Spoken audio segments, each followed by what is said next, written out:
بسم الله الرحمن الرحيم. Inner Dimensions of the Prayer by Imam Muhammad Ibn Abi Bakr Ibn Qayyim al-Jawjiyyah. Bismillah ar-Rahman ar-Rahim. Chapter 1. Ibn Al Qayyim, may Allah bestow His mercy upon him, said, "This is a discourse on the inclination towards listening to music and songs versus the affinity to Salah and the Quran, offering a detailed account of how the experience derived from the Quran and Salah is antithetic to that of music and singing. It will also elucidate the inverse relation between the two inclinations and the manner in which the strength and influence of one necessitates the weakness and ineffectiveness of the other. The stronger the yearning for music and singing is, the weaker shall the attachment to Salah and the Quran will be. The Salah is tranquility for worshippers and Allah's gift to the believers. It is imperative for you to know that Salah is, without any doubt, the domain of tranquility for devotees, muhabbeen, the enjoyment of the souls of monotheists, muwahhideen, the gardens of the worshippers, abideen, the essence of enjoyment of the humble ones, khashi'een, the test of the sincere ones, sadiqeen, and the scale measuring the metal of those embarking the right path, salikin. It is truly a divine mercy that Allah has gifted to His believing servants, and He has guided them to and acquainted them with. He delegated His truthful and honest messenger, Prophet Muhammad sallallahu alaihi wasallam, to deliver this gift to His believing servants in order that they may attain a noble status with Him. Through its means, He dignifies, honors, and showers them with His mercy, and allows them to win His nearness. He bestows upon His believing servants this, although He is in no need of them. He just wants to lavish them with His gracious gifts to show His favors upon them and bring their hearts and bodies all together into His servitude. He, the most exalted, endows the heart of the knower of Allah by enabling him to reap the best of its harvest. Turning to Him, exalted be He, rejoicing in His closeness, basking in His love, and enjoying standing before Him in Salah, dismissing everything except Him from his heart as soon as he commences worship, and fulfilling the rights of his servitude to Him inwardly and outwardly, in order for his worship to be in a manner that pleases Allah. Even as Allah tested His servants by creating them with the innate lusts and desires, shahwa, and exposing them to external temptations, His mercy and kindness mandates that Allah, the Most High, gives His servants a feast. In this analogy, we mean Salah, comprising of several kinds of delicacies, nourishments, gifts, and grants to help them repel these desires and temptations. And He did invite them to attend this banquet on a daily basis, not just once, but 5 times a day. And He distinguished each served course of His banquet, meaning the actions of the Salah, with a unique flavor and a special benefit to perfect the pleasures and complement the benefits they attain, and help them to perfect their ubudiyyah, servitude to Allah. Thus, not only did He make every act of worship performed in Salah a means of remedy to atone for the minor sins they commit, but rewarded them with a special light for praying. In fact, Salah brings forth light and strength into the heart, qalb, increases the share of one's provision in this life, inspires others to love, muhabba, towards the one who prays, and lets angels and also the earth with its mountains, trees, and rivers rejoice. Furthermore, on the Day of Judgment, when believing servants of Allah meet their Lord, their Salah shall turn into a light and transform into reward. Before attending the feast, their hearts endure starvation, thirst, and nativeness. But as soon as they commence the worship, meaning Salah, all that shall change to become the opposite. Hence, they shall leave the feast with their stomachs full, throats moistened, and bodies nourished. The likeness of the heart to the earth, due to sterility and poverty of indolence, disaffection, idleness, etc., that the heart, qulub, and souls, nufus, endure time and time after, the invitation is renewed 5 times a day. However, the mercy of Allah necessitated that a gap of time pass between each invitation. So the invitee is constantly calling for the rain from the one in whose hand is the water to quench the hearts, and beseeching the clouds of his mercy to have their water descend upon their heart, in order that the trees of Iman and the harvest of Ihsan, growing from the divine mercy, which Salah, do not dry out. Essence of these plants maintains their survival in his heart, qalb, and his soul, ruh. Therefore, the heart of Abd of Allah continues to implore in humility for rain to fall upon his heart from his Lord, and invoke him to relieve his heart from drought and thirst. This truly for the Abd of Allah is the way of life. Indeed, the drought of hearts is heedlessness, ghaflah. But as long as the Abd of Allah is indulged in remembrance of Allah and constantly turning to Him, the rains of His mercy will shower his heart abundantly. As soon as he becomes heedless, drought shall strike his heart, and the damage caused will be according to the degree of his heedlessness. This is because when heedlessness dominates and overwhelms the heart, its land becomes lifeless.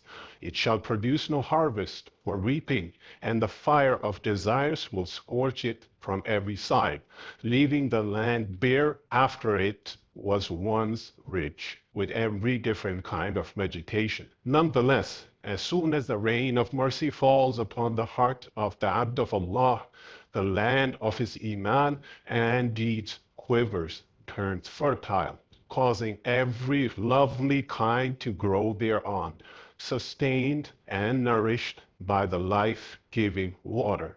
When the land is deprived of water, the branches and the leaves of its flora wither away, becomes fruitless. Even the branch are rigid and fragile. At this juncture, the wisdom of the one overseeing this garden dictates having these dried trees cut and making its wood a fuel for fire. The heart becomes dry when devoid of Tawheed. Similarly is the case with the heart of Abd of Allah. It becomes dried whenever it is devoid of these 5 things. Number 1, love of Allah. Number 2, knowledge about Him. Number 3, His remembrance. Number 4, supplication and invocation. And number 5, the most important one, Tawheed. This is because the heat of desires, nafs, and the fire of lust, shahwa, infiltrating the heart causes the branch, limbs, to become unresponsive, inflexible. So whenever the Abd of Allah intends to employ them in good deeds, it is unresponsive. Under these circumstances, the tree, including its branches, is rendered useless, and it is only fitting to be used as a fuel for hellfire. Allah subhanahu wa ta'ala said, فَوَيْلٌ لِلْقَاسِيَةِ قُلُوبُهُم مِّن ذِكْرِ اللَّهِ أُولَٰئِكَ فِي ضَلَالٍ مُّبِينٍ. Then woe unto those whose hearts are hardened against the remembrance of Allah. Such are in plain error. Surah Az-Zumar 39:22. When the heart is watered with rains of mercy, the branches will be soft, moist, pliable, and responsive. If you call them for the worship of Allah, they submit and hasten to obey, letting you reap from each branch the fruits of true enslavement of Allah, whose essence is irrigation of heart, which influences the function of the heart and the limbs. On the other hand, when the heart is parched and dried, being rigid and hardened, against the remembrance of Allah, the branches do not perform any good deeds because the essence of life is missing from the heart. Thus the limbs are cut off from life accordingly. And even though each limb has been created and prepared to render a unique act of worship, demonstrating an aspect of mankind's servitude to Allah, the limbs cannot produce their anticipated harvest due to the incapacity and hindrance in their function. Divisions of people in regards to the actions of limbs.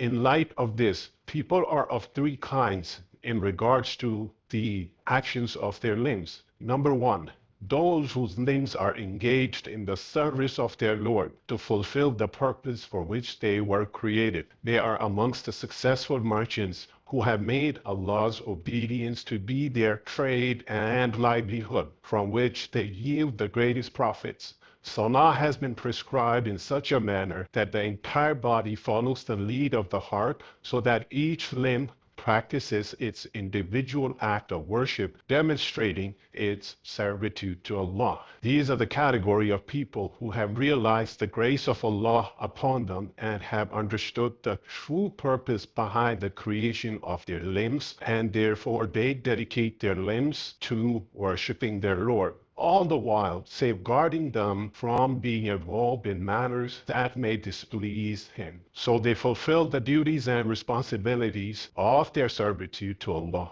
Number two are the people who utilize their limbs in pursuit of what they have not been created for and dedicate them to commit sins and disobedience of Allah. They are the ones whose endeavors fail and whose trade is never successful, and because of that they deserve Allah's punishment and wrath and are precluded from receiving His pleasure and reward. Number three, people who completely suspend their limbs from engaging in any kind of productive activity. They neither serve the purpose for which they were created for, nor use them in obtaining the good of this worldly life due to their ignorance and idleness. This group is even worse than the previous group, because mankind is created to worship and obey, and not for incapacity and impotence. In fact, the most despised people to Allah are the useless type, who are neither productive in this life nor endeavor to have a share in hereafter. They are condemned in every sense.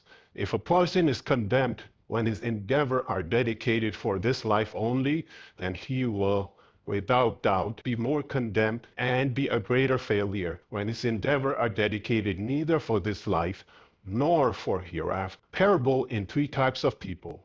The example of first type is like a man who was granted a spacious land to farm and was supplied with all the instruments of need, tools, seeds, and water, to help him in his work. After he prepared the land for farming, he planted all the varied types of vegetations, and he then surrounded the land with big fence and high guards to protect it. He kept a constant watch on his farm and looked after it, fixing any spoiled parts, replacing dead plants with fresh ones, removing the harmful weeds that grew around his trees, and spent from the profit he gained from selling its harvest towards its maintenance. The example of the second type is like a man who, after got his hands on the land, made it into a sanctuary for dangerous beasts and animals, a site for dumping corpse and garbage, and a hideout for thieves and every evil and abusive person. Even worse, he put all that he had been given to help him farm the land at the service of the evil ones who are dwelling in it. The example of the third type is like a man who neglected the land and wasted the water in the desert and became regretful afterward. These examples represent the three types of people: those who are mindful, the people of treachery, and the heedless ones, respectively. The mindful ones are always ready and prepared to fulfill the purpose for which they are created, unlike the treacherous one who betrays the trust placed in him and is negligent and heedless. The affair of righteous people, be in their repose or activity, upon taking a bite of food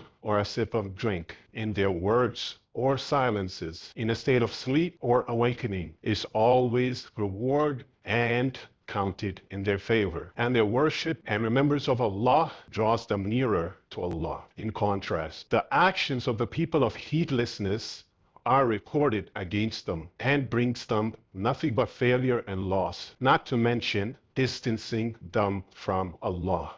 And the action of those who betrayed the trust are performed while they are being engulfed by their heedlessness and dominated by their idleness and recklessness. The grace surrounding the first group is a natural result of their obedience and act of worship, while the misery of the second group is a natural result of their transgression and treachery, because Allah did not grant them all that they have in order that they be using it to disobey Allah, which is a betrayal of trust assigned to them by Allah. And the heedlessness of the third group is a result of being unmindful and driven by their base desires. Therefore, their failure and loss are notable, as they waste their lifetime serving their own pleasures and overlooking the best of all trades, which is trading with Allah.